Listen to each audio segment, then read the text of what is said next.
I have had a huge demand for Steven Universe theories, but I've mentioned across many videos that I don't have cable anymore, so I don't have access to the episodes not provided by Hulu.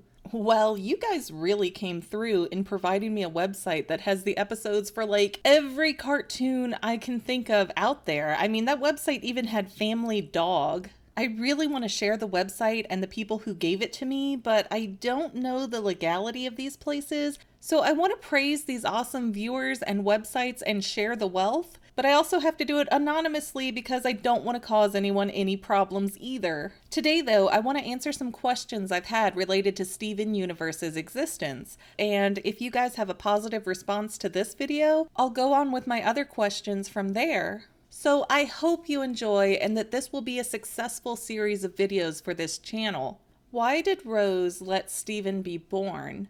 If she knew she had to give up her physical form to create Steven, why do that? The more I found out about Rose's backstory, the more I felt like she created Steven as a way to check out, to exist and not exist at the same time, to live life while also being bubbled in a way, and to get to experience life as both a human and a male, things she's never been able to do before but always seemed very impressed or envious of. In the tape Rose left inside of Lion, she says, "Every moment you love being yourself, that's me loving you, loving being you, because you're going to be something extraordinary. You're going to be a human being. Take care of them, Steven." And by my analyzation, that sounds exactly like what I'm claiming. If Rose is able to love Steven and love being Steven, then her consciousness is still around, at least to some extent. Now, saying that Steven needs to take care of everyone also implies that Rose is not there at the same time, or at least not able to react. It's very probable that Rose is there and can see, hear, or in some way feel everything that Steven is going through, but because she's effectively bubbled herself inside a human, she's unable to form or react to what she sees or hears or feels. Don't get me wrong, I'm not saying that Steven can access the gem on his stomach and remember everything that his mother did or said or what she feels herself, but I think it's kind of going in the opposite direction and the gem can feel him. Now, Steven does call the projection of Rose out as just running away and having Steven to avoid dealing with the mess she made. Rose protests to this, but remember, it was a projection of Rose based on Steven's mind. So everything she did and said came from Steven's inner thoughts. So Rose's protests to the accusations don't really carry a lot of weight. And it really comes back around to Steven just believing the best in people and trying to reconcile that problem he has with his mother. But I wouldn't doubt that the guilt over Pink Diamond slowly ate up Rose's thoughts until she felt unable to live with herself, but also unable to get away from her responsibilities from the Crystal Gems who loved her so much. I have heard the Lion theories for this, but I'm not feeling it myself, and while the main style and coloring match Pink Diamond, I think that's more predictable than the creative team would allow. So many gems have claimed to see the shattering happen, I feel confident that it was legitimate, and it allows for a quality story arc about the lines of good and bad not being as black and white as we might want them to be, along with continuing to show Rose as more real in Steven's eyes and less of the perfect image hanging in his house. Shifting the established truth of the show to say that Rose actually didn't shatter Pink Diamond really hurts the poignancy of the series, in my opinion. So I hope that's not the situation. We all know Rose's strong feelings about all life being precious, so if she was pushed until she felt like she had to shatter Pink Diamond, I can only imagine the internal battle that she went through. Then Rose met Greg. Greg didn't care about her past or even want to hear about it, and that was a very freeing experience for Rose. It was such a needed relief from herself that she decided that she couldn't stand to be herself any longer. I'll also throw out a speculation that the show hasn't covered yet. I'm betting at one point, after seeing Greg care for baby sour cream, there was a casual conversation about Greg hoping to have kids one day, as Greg tends to absent-mindedly talk about his feelings, then realize it's not appropriate to say around gems and attempt to backpedal. So realizing that Greg would never have children because he loved being with Rose so much, Rose decided to sacrifice her physical form so that Greg didn't waste his entire short life on a gem. And it was a sacrifice that wasn't hard to make because Greg always made her so happy when Rose was having trouble living with the things she'd done and the memories of the friends she'd lost to save Earth. I mean, she had a whole sector of her armory dedicated to the armor of the fallen. You don't keep that stuff for good memories. You keep that because you're suffering. What is especially interesting to me, though, is that Pearl sings a beautiful song in season 4. I want to say it's called It's Over, isn't it? But you all will correct me if I'm mistaken. That song says that Rose had other human men in her life before Greg, and that they came and went, potentially from dying of old age, which would explain why Rose tried to kind of push Greg away at first and said, no, your life is too short to waste on me. We also know that the huge gym battle happened on Earth around 5,000 years ago.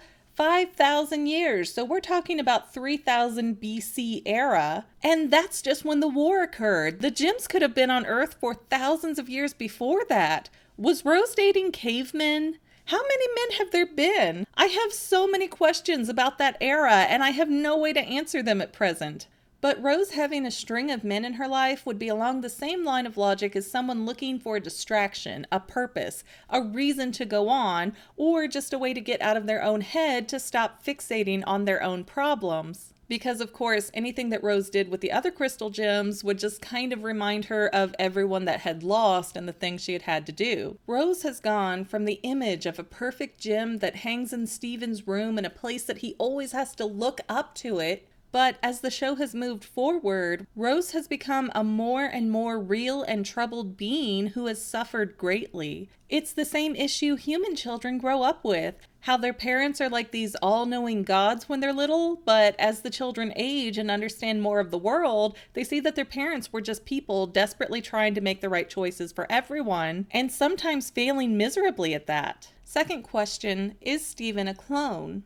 Steven himself says that he has his mom's gem and everything else he got from his dad. It makes it sound like Steven is just Greg's DNA, which makes sense in a large way as gems don't reproduce or have biological bodies. But that can't be exactly right either because Greg doesn't have curly hair and Rose does. We also know, based on multiple episodes, that Steven can control his aging to a degree.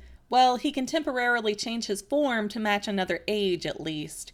Apparently, Steven aged out of babyhood and stopped aging at 8 years old. We've likewise seen Steven make kitten fingers, which go terribly wrong and take over his body if he's not careful. So even though it's never been tested and no one has poofed Steven, it seems like Steven's physical form isn't real, and Steven is working on the emotional maturity to master manipulating it. Don't freak out on me. I know we have the episode towards the end of season 1 where it shows Steven able to kind of get through a lot of gym technology because he has human organic material, but he is still physically affected by it. You see, it kind of causes him a little bit of discomfort at least, and it also makes this digital type of pattern that goes up his arm or around his face or wherever he's getting touched by the gym technology. Whether it's the force field or the destabilizer, which shows that yes, his human organic material is real, but that doesn't tell us how much of it is contributing to what Steven is. And we don't know if the homeworld gems amped up the power on a destabilizer, would it pop Steven or would it kill him? We have no idea.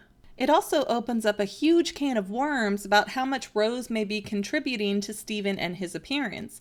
But unfortunately, I haven't come up with enough to feel confident on trying to tackle this angle yet. So why does Steven stay age 8 size-wise? This is a really interesting question, and because the show has been so deep, seriously, I cry more watching the show than I even did during The Notebook. And the only way for The Notebook to get sadder is if you kick a puppy at the end of it. The psychological journeys these characters go on are so well crafted and detailed that they're too real, too relatable, and that's a big part of what makes Steven Universe a wow experience. You get to the end of some of these episodes going, did I just have an involuntary therapy session? And with the amount of teenage suicides we've seen in America, that makes a show like this so profoundly important. What I truly hate, though, is being a homeschooling mom for issues related to being gifted, not for religious reasons, and hearing so much negative feedback from other homeschooling moms that their kids can't watch Cartoon Network because of the shows being too weird and having too much gay innuendo. You know what? One, Steven is technically a homeschooler. He is the most unschooled kid you've ever met. And if you can't find his positivity fitting for a role model, there's something wrong with you. 2, you can tie your kid up with barbed wire and tighten it every time they have a homosexual thought, but they're still going to be who they are. You can't expose someone into a sexuality. You can only expose someone to the understanding that different types of people are out there, the knowledge that a struggling youth isn't the only one who feels that way, and that they aren't alone in the world. You can try to hide all LGBT vocabulary from your children, but they'll just find their own vocabulary to explain it growing up if they are LGBTQ. Like freak, worthless, problem, embarrassment, all the negative things that make teens feel isolated enough to commit suicide. But go ahead and keep telling me how Jesus hates lesbians, so the show is going against God. And that's not to trash all homeschooling parents, as I am one too, but there are some crazy families out there teaching their kids things like the earth is flat because the Bible says so, and I don't support fear, bigotry, or disowning your children being dressed up as a religious value. Back to why Stephen's body seems to be staying at age 8. Well, I think it's because 8 to 12 is generally a really safe age range for boys right before their hormones explode. A lot of girls get smacked with puberty by age 10, but boys typically mature a little later on. Age 8 is when the world is filled with wonder and hope. You can like your toys and openly love your family, and it's not considered uncool yet. You can stay more upbeat and positive and be old enough to go forth on some great adventures. After age 12, though, life tends to be more taxing. Making friends is really difficult. You don't have time to enjoy your life as often as you did. You get filled with endless thoughts about your changing, awkward body and how it's wrong. And many teens end up with some form of depression. It's like you're walking along all happy with your life, and puberty comes along and sucker punches all the joy out of you to where you believe you're broken. So knowing that will happen somewhere in the back of his head, because Stephen isn't ignorant about human development, he's grown up around all kinds of people. I think Stephen is subconsciously choosing to stay at a younger, joyous age in terms of his body form so that he doesn't have to deal with the negative effects of puberty.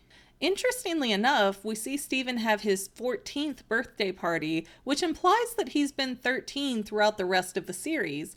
And we know that Stephen's powers are controlled and often regulated by his emotional state. So in season 1, episode 1, when parts of his powers start to manifest more on command, I mean, he's not in full control yet, but he's starting to make the connection of how to work things. That's likely because Stephen's body is slowly maturing without his consent, and the mental roller coaster ride that is being a teenager is heightening his emotions to where Stephen can finally activate his gym powers. So Stephen wants to remain young and carefree and happy and positive, but to be able to come into his gymdom, he has to accept adulthood and give up his childhood innocence and wonder. The more episodes I watch, the more that seems like the real struggle within Stephen. Side note, back to the idea that Rose Quartz may be controlling Stephen's form, at least to some degree. There could be a connection there that Rose is kind of upset at how fast Stephen is growing up, so she's kind of helping to keep him smaller. Again, it's really an interesting concept, and I want to explore it so much more deeply, but so far I'm not feeling like the series gives me enough to fully connect those dots.